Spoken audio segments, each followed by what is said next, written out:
Good afternoon, everyone, and welcome to another episode of Conversations, Learning Foundations live Q&A series. Today is Monday, November 30th. Again, it's another beautiful day out.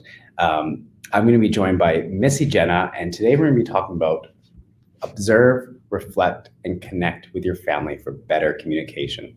Now, please welcome MissyJena to the program. Hi, Marlon. How are you doing?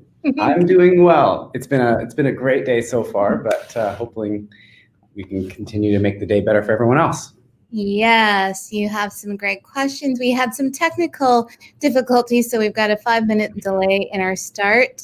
We welcome all of you to this edition of Observe, Reflect, and Connect. Now, Marlon, there it is. I know you've got your questions locked and loaded, ready to go.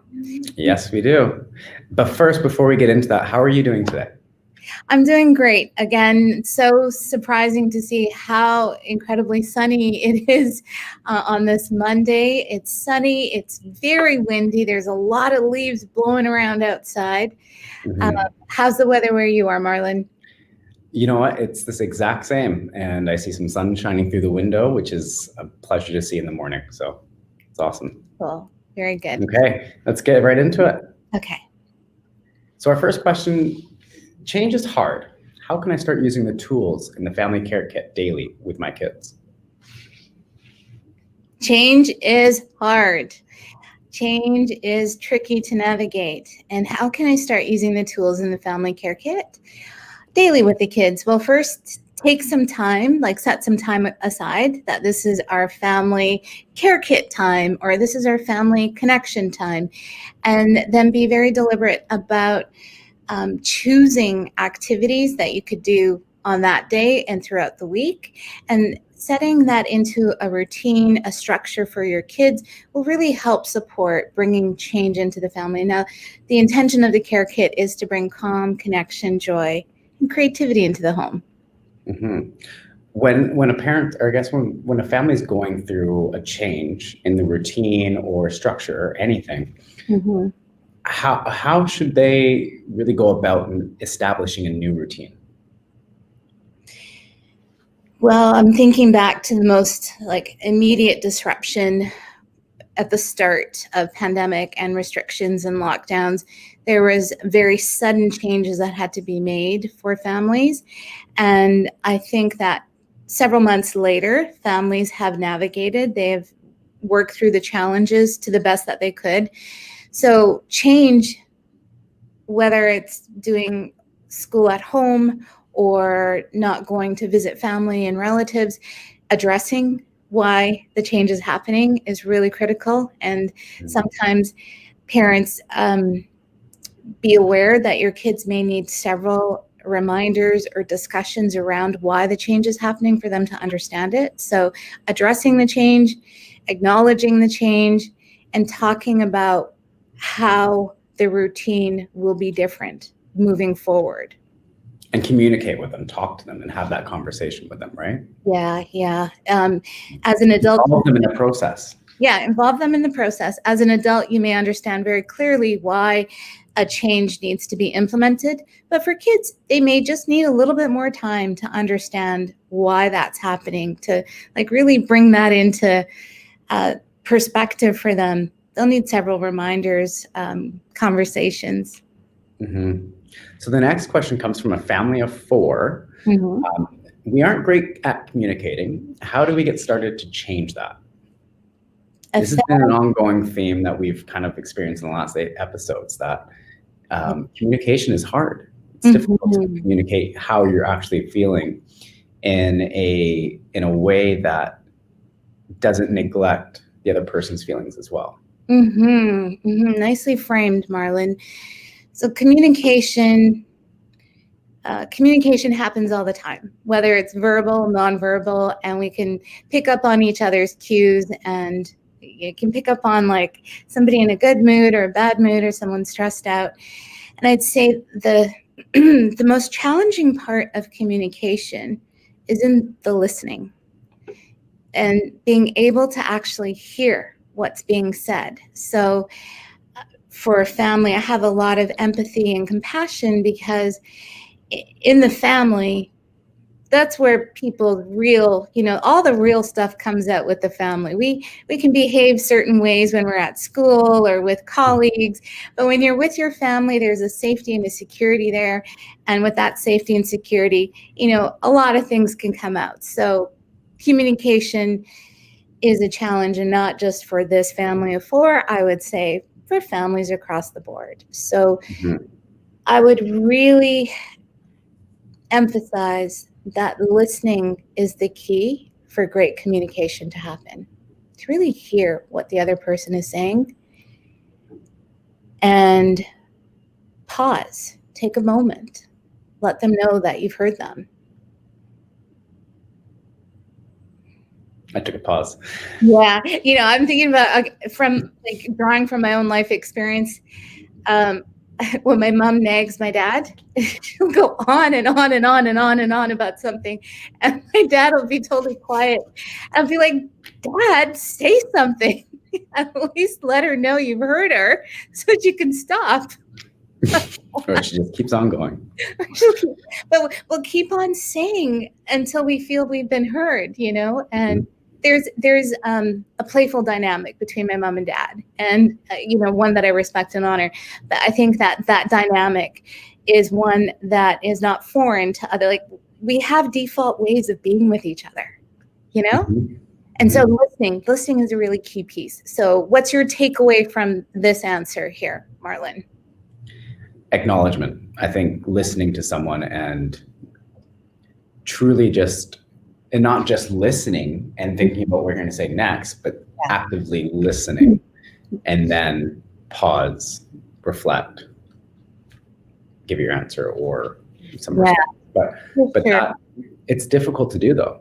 It's very difficult to have a conversation with someone, especially maybe in a heated moment. To sit back, understand where they're coming from, where their point of view is coming from, versus your own. Yes. Such great reflection, Marlon. I'm thinking about listening takes practice and skill, and it's probably going to be more challenging and taxing to have that generous listening available for your family members. When you are communicating and there's challenges, let's be really honest, we're probably preparing a defense. Like, whatever the person is saying to you, you're thinking about your defense statement. Yeah. I'm going to defend your position or your perspective. If we stop to really listen, and you have to be very intentional about, I want to listen to understand. And that's a game changer in all communication. Listening to get your point across, you're going to have more of the same. So how do you know that the other person has understood you and has actually acknowledged you? Maybe they're not good at acknowledging. So what can you do as someone who's trying to get at a point? You're trying to communicate your idea, your perception of something to the other person. How do you know that it actually got through to them? Okay. And can I ask, are you thinking from the perspective of a child or a parent? From a child. Yeah, from a child even. Okay. So, and this can go both ways. So how do you know that somebody's actually understood what you've said? You can ask them, can you tell me what you've just heard? Right. How did those words land on you? So a parent could ask that of a child could ask that of a parent, and there's a mutual respect that needs to be at play for that genuine kind of communication to really be, to evolve, to bring in a new dynamic, one that is a more fluid dynamic, working with each other versus working against each other. That's a perfect segue for our next question. Okay, let's see. Bring it. So my son is 14 and does not communicate to me about his feelings or what's going on in his life. How can I get him to open up? 14-year-olds not communicating about feelings in life. This is a million-dollar question. I'm sure many parents have been like, yeah, my kid too. How do I get my kid to open up and talk about what's going on in their life? And if we just think about our own lives and our experiences, As a 14-year-old, the 14-year-old is trying to make sense of world, life, problems. And that 14-year-old may not feel they're working it out, and when we're drawing from my own experience, if I'm trying to figure something out, I'm not as open to discussing that until I figure out, like, what is the problem? Do I really have a problem here? Do I need support?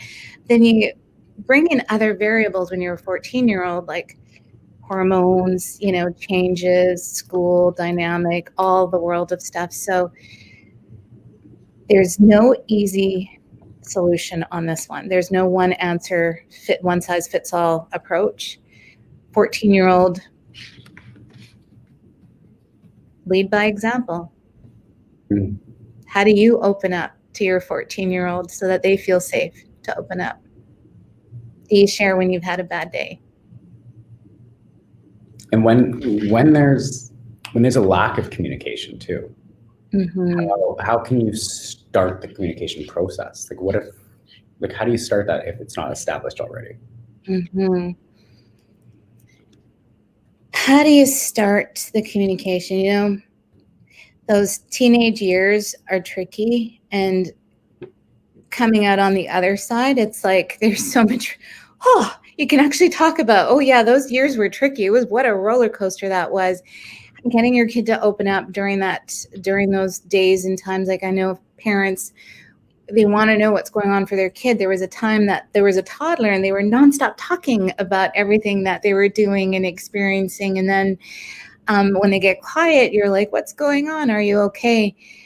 There are some things, some scenarios, like being in a car, driving, when the parent and the child are driving together, that tends to be a really great time for communication to open up, because there isn't that, like, you're looking at it, like you're just driving and looking out into space and talking about life. So looking at creating a space for communication to open up versus demanding communication. And if we're demanding communication, you're going to find resistance to that. But creating that space, whether it's a car ride or a walk, just simply letting your kid know, hey, I'm concerned. Are you okay? I just want to connect with you.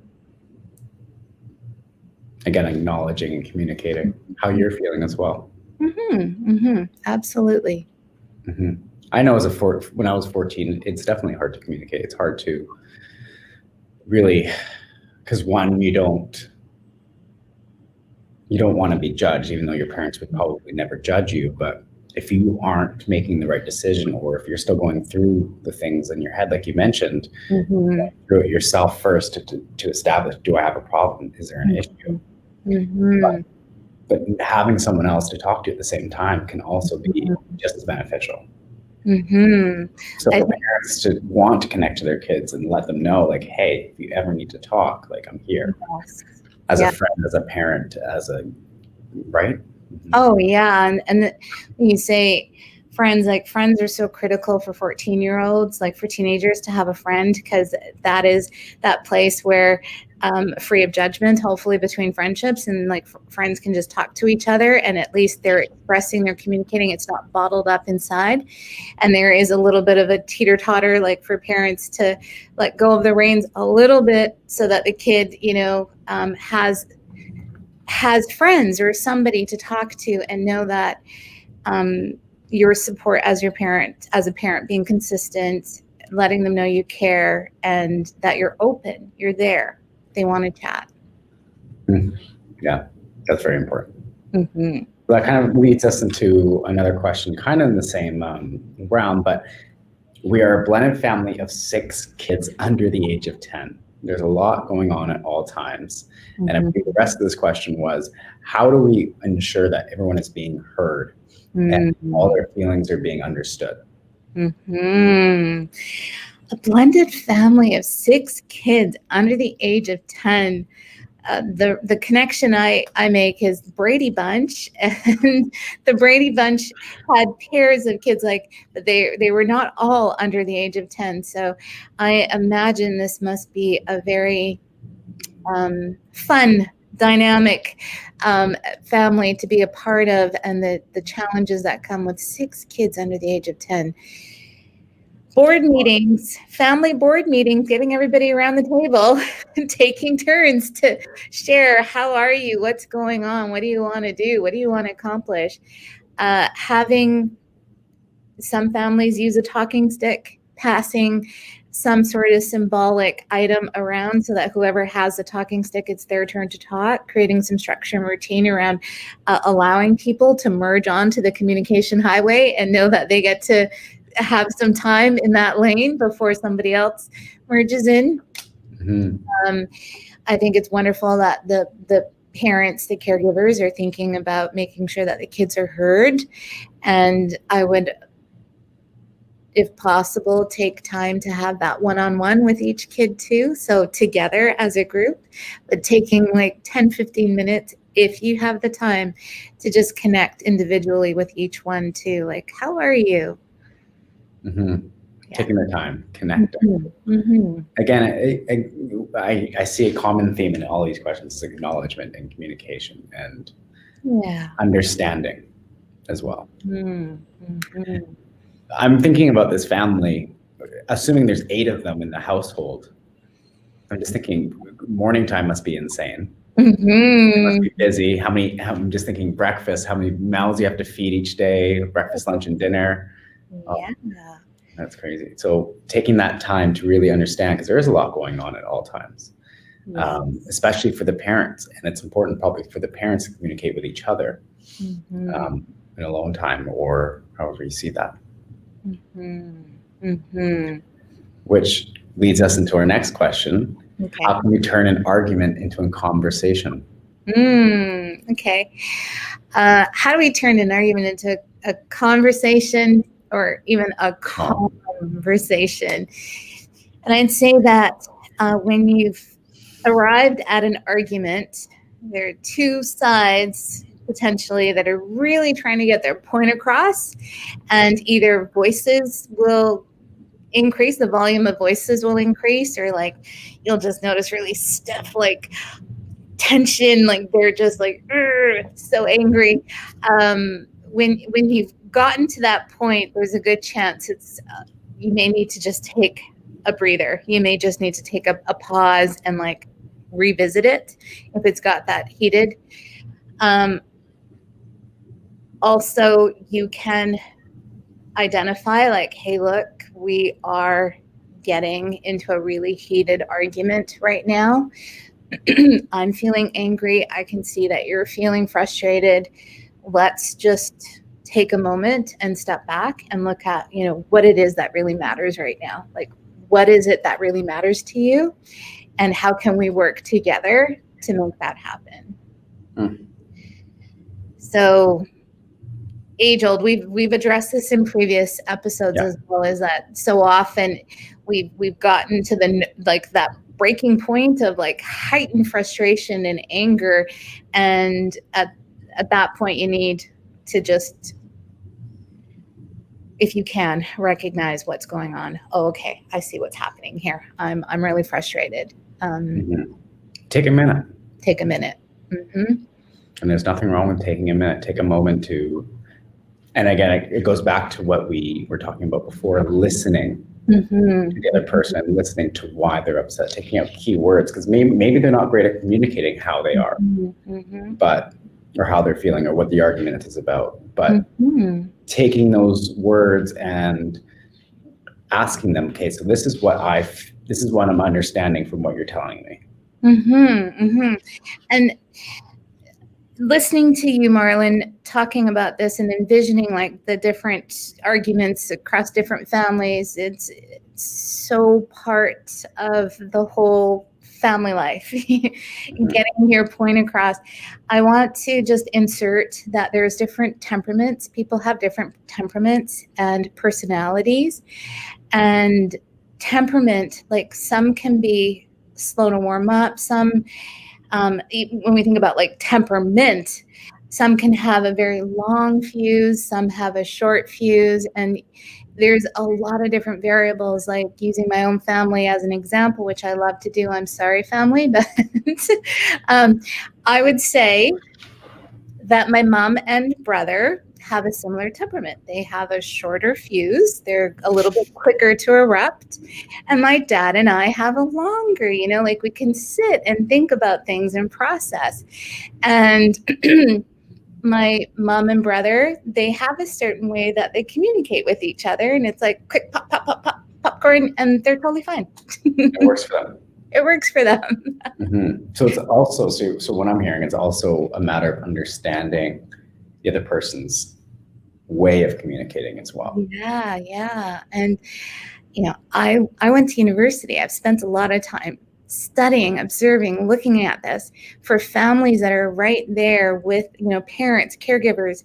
You may not have that background knowledge, but you do have your own. You can always look to, like, what do I need right now, and what does my child need, and how can we bridge this?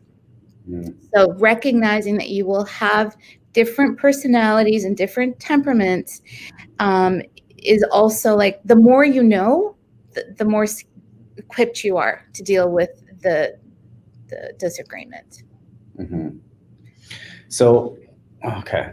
So the takeaway here is that, you can turn an argument into a conversation, into a dialogue, but it takes a lot of willpower, patience, and restraint to hold back from defending your perspective to actually listening for what's really important right now. How can I just acknowledge that, okay, we've slid into that argument zone. How can we come back over here? So that's a perfect example of observing, reflecting, and then reconnecting. Now, observe, reflect, and connect is the framework for a conversation. It's not a conversation unless you are observing, reflecting, and connecting. And I would like to demonstrate a very simple question with you, Marlon, and I'm going to be very deliberate in the observe, reflect, connect, so that families understand how this works, and to support them in bringing conversation into their family so that they can avoid those hot, heated moments. Okay. I'm going to ask you a question, Marlon. Yeah. And you're free to respond however you want, okay? So don't feel like, just whatever's there for you, say that. Marlon, how are you today? I am, the first word that came to mind, stressed. Okay. There's a lot going on. It's the holidays, some family matters going on, planning, lots of planning that has to happen in the next few weeks. There's a lot going on, more so than usual. Okay. And usually I'm pretty level-headed. I don't get stressed out. I'm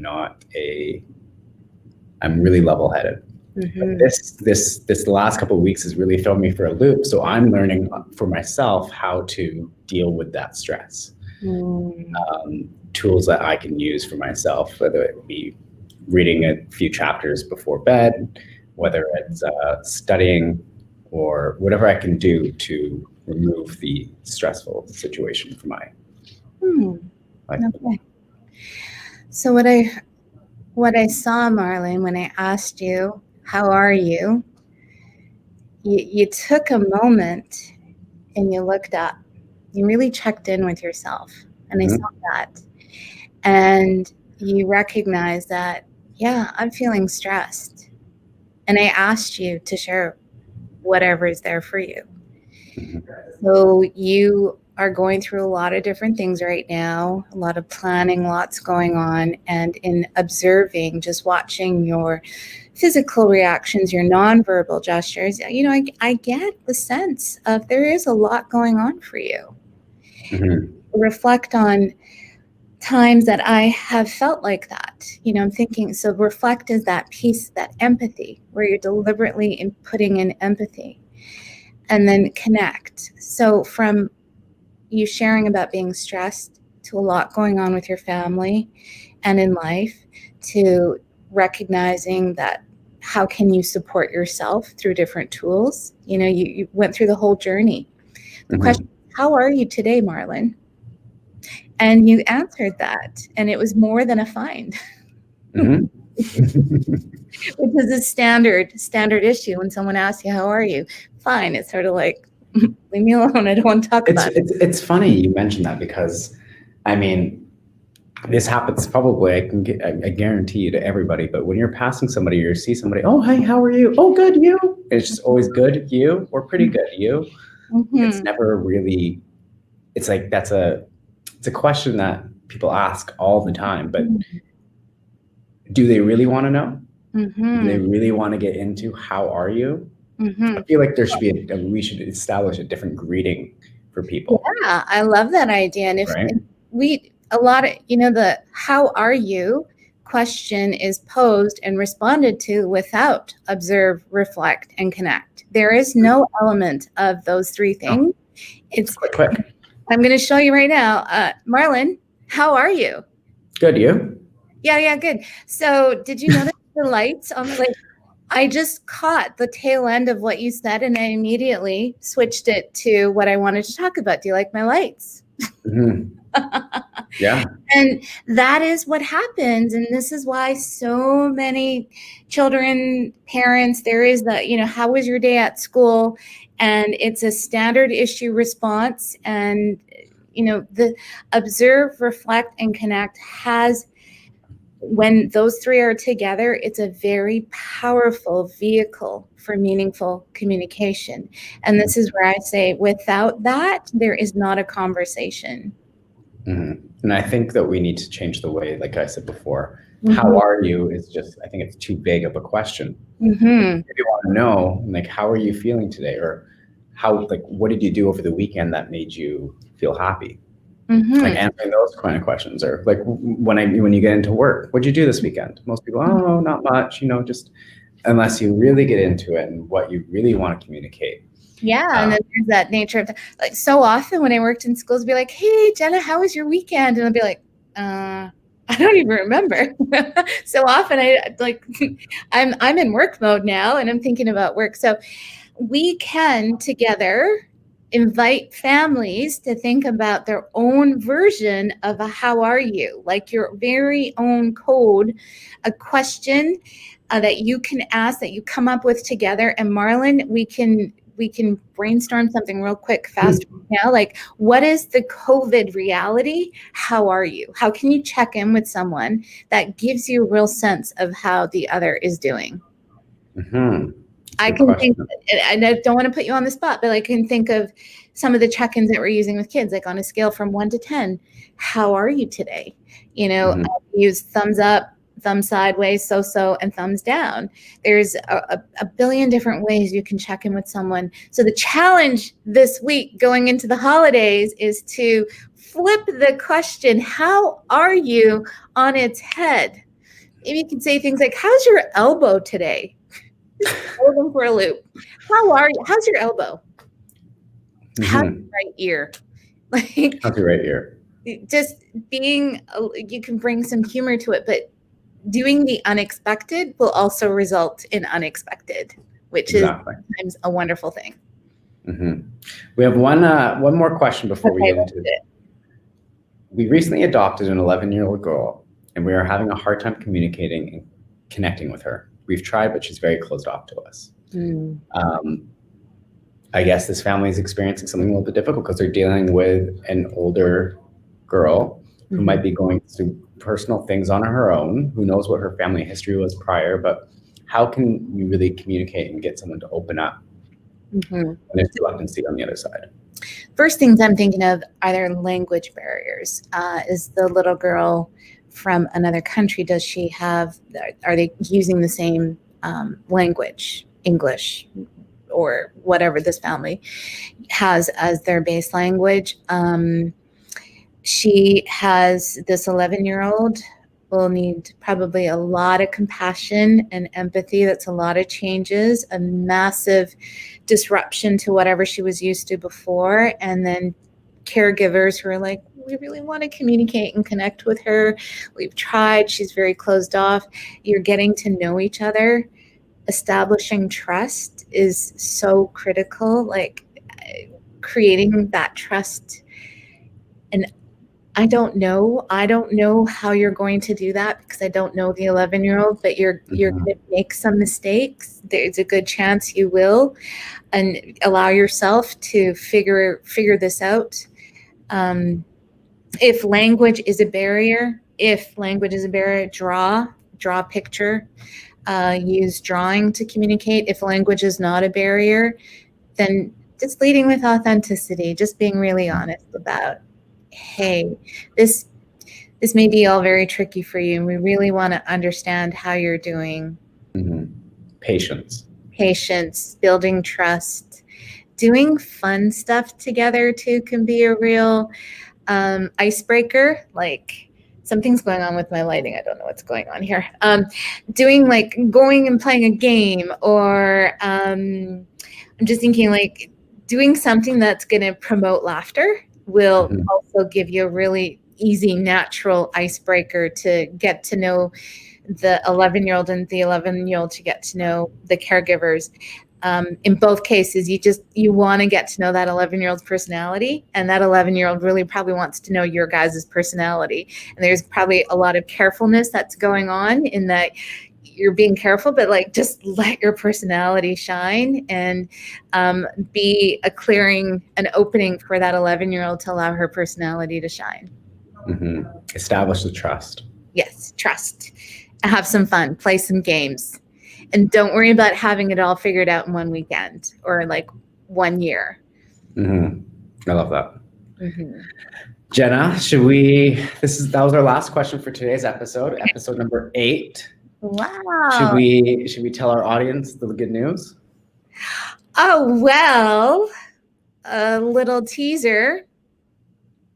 Stay tuned. Yeah. Stay tuned.